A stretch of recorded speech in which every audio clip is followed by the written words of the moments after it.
Hello everyone. Last video हमने anti कफ की दो कैटेगरी पढ़ी थी, टिमलसेंट एंड एक्सपेक्टोरेंट। आज की क्लास में हम आगे की दो कैटेगरी पढ़ेंगे, antitussives and bronchodilator. Antitussives are those drug that act on CNS and peripherally in respiratory track to reduce to swell impulse and reduce cough reflex.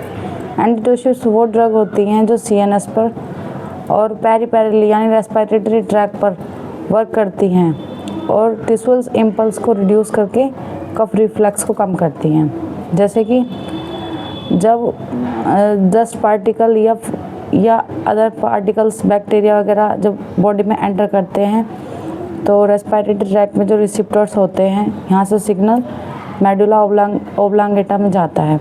यहाँ से जो रेस्पॉन्स में इम्पल्स आता है, ये रेस्पिरेटरी ट्रैक में कफ रिफ्लेक्स कराता है, यानी बॉडी कफ करके ये डस्ट को बाहर निकालती है। और ये एंटीटोसिव्स जो ड्रग होती हैं, ये इसी सिग्नल्स को ब्लॉक करती हैं, जिससे कफ रिफ्लेक्स कम होता है, यानी बार बार कफ होना कम होता है। एंटीटोसिव्स की पहली कैटेगरी है ओपिएट्स। ओपिएट्स नार्कोटिक ड्रग होती है। कोडीन एन ओपियम अल्कलॉइड, यानी कोडीन एक ओपियम अल्कलॉइड है। Qualitatively similar to and less potent than morphine. Morphine की तरह सिमिलर प्रॉपर्टी होती है, लेकिन मॉर्फिन ज़्यादा नार्कोटिक है, यानी ज़्यादा नशा करता है। But is more selectively for cough centre. Codeine is standard antitussives. Codeine एक स्टैंडर्ड एंटीटोसिव्स है। Suppress cough for about 6 hour. 6 घंटे के लिए कफ में आराम देता है, यानी कफ को रोक के रखता है। यूज़ है ड्राई कफ में, एलर्जिक कफ में। साइड इफ़ेक्ट है हायर डोज इसकी रेस्पिरेटरी डिप्रेशन कराता है, मतलब कि ये कोडीन जो है इस सिग्नल्स को कम करती है, जिससे ये लंग्स अपना वर्किंग कम करता है, यानी कफ ये धीरे धीरे रिलैक्स होता है। और अगर इसकी डोज हाई हो जाए तो जो इसका नॉर्मल प्रोसेस है ना ब्रीदिंग का, ये धीरे धीरे कम होने लगता है। इसी को रेस्पिरेटरी डिप्रेशन कहते हैं। दूसरा है ड्राउजीनेस, यानी सुस्ती रहना, नींद आना, ये इसकी हाई डोज पे होता है इसका साइड इफ़ेक्ट। कॉन्ट्राइंडिकेट है इन अस्थमा एंड चिल्ड्रन में। Ethyl morphine, it is closely related to codeine, ये कोडीन की तरह ही है। नेक्स्ट है pholcodine, it is practically no addictive, ये एडिक्टिव नहीं है but similar efficiency as codeine, codeine की तरह ही इसकी इफिशियंसी है। And is longer acting for about 12 hour, 12 घंटे के इसका T-half है। बी है नॉन ओपिएट्स, बी कैटेगरी इसकी नॉन ओपिएट्स, ये नार्कोटिक नहीं है। इसकी जो ड्रग है नोस्कैपिन है।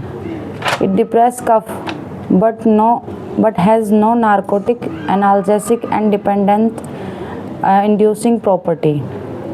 इसका मतलब है कि ये इसकी नार्कोटिक प्रॉपर्टी नहीं होती, एनाल्जेसिक प्रॉपर्टी नहीं होती और डिपेंडेंसी नहीं होती, यानी कि जैसे कोडीन अगर कोई ले रहा है तो उसे लेने की एक आदत से हो जाती, लत लग जाती है। नोस्कैपिन की लत नहीं लगती। It is equally potent as codeine, ये कोडीन की तरह ही पोटेंट है, इफ़ेक्टिव है। साइड इफ़ेक्ट इसके हायर डोज पे होते हैं। Side effect headache and nausea है। नेक्स्ट ड्रग है नॉन ओपिएट्स में डेक्स्ट्रोमेथोर्फिन। डेक्स्ट्रोमेथोर्फिन बहुत पॉपुलर ड्रग है, बहुत सिरपों में देखने को मिलती है। डेक्स्ट्रोमेथोर्फिन सिंथेटिक होती है, मतलब मैनमेड है। Dextromethorphan is synthetic central NMDA N methyl D aspartate receptor antagonist है। इसका D isomer has antitussive action, इसका डी आइसोमर का एंटीटोसिव एक्शन होता है, while L isomer has analgesic, और इसका एल आइसोमर का एनाल्जेसिक प्रॉपर्टी होती है। Dextromethorphan is non addictive drug, मतलब नॉन एडिक्टिव ड्रग है, इसे लेने की लत नहीं लगती, मतलब किसी तरह का नशा नहीं होता। एंड इक्विवेलेंट टू कोडीन की तरह ही इफ़ेक्टिव है। साइड इफ़ेक्ट हैं इसके डिजीनेस यानी चक्कर आना, ड्राउजीनेस यानी सुस्ती रहना, नींद आना। नोजिया, नोजिया मतलब उल्टी जैसा फील होना। अटैक्सिया, अटैक्सिया मतलब बॉडी का कोऑर्डिनेशन खराब होने लगता है। इसकी एंटीट्यूसिव्स की सी कैटेगरी है एंटीहिस्टामिन्स। ये H1 एंटीहिस्टामिन्स होती हैं। H1 antihistamine afford relief in cough due to their sedatives and anticholinergic action. ये कफ में इसलिए रिलीफ करते हैं क्योंकि इनके एंटीकोलिनर्जिक और सेडेटिव एक्शन होता है। सेडेटिव यानी बॉडी को रिलैक्स करता है, थोड़ी नींद सुस्ती सी रहती है, नींद आना। And anticholinergic action, they have been specially promoted for cough in respiratory allergic state. यानी जब एलर्जिक कफ होता है या ड्राई कफ होता है उसमें ये स्पेशली यूज़ होते हैं।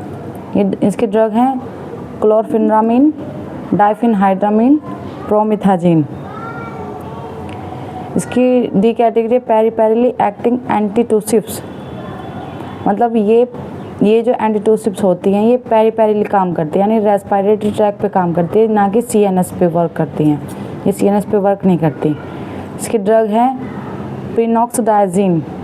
प्रीनॉक्सडाइजिन एक्ट पेरिपेरली यानी respiratory tract, desensitize pulmonary stretch receptor and reduce टिश्यूअल impulse.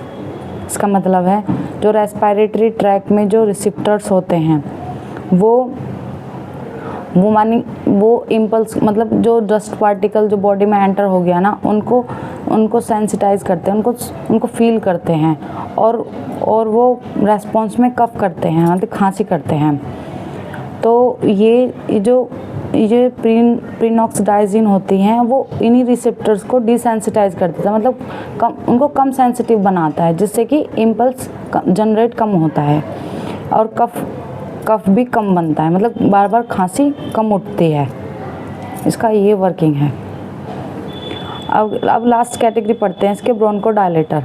Bronchodilator are those drug that induce dilation or relax the respiratory muscles, thus they help in breathing।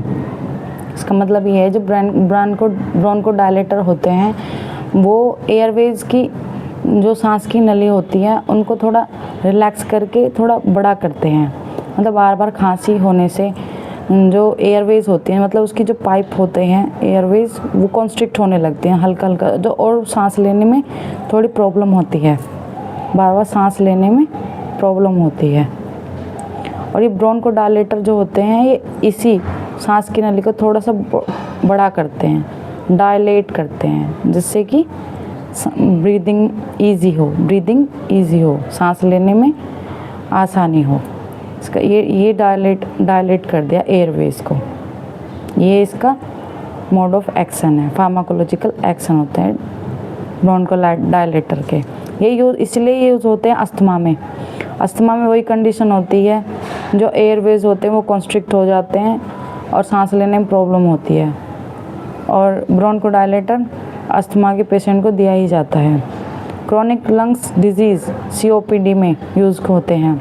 Wheezing भी यही condition होती है, जब सांस लेने में सीटी जैसी आवाज़ आती है वो इसीलिए होती है कि एयरवेज कॉन्स्ट्रिक्ट हो चुके होते हैं, तब ब्रोंकोडायलेटर दिए जाते हैं। ये होती हैं साल्ब्यूटामोल, अटरब्यूटालिन। That's it.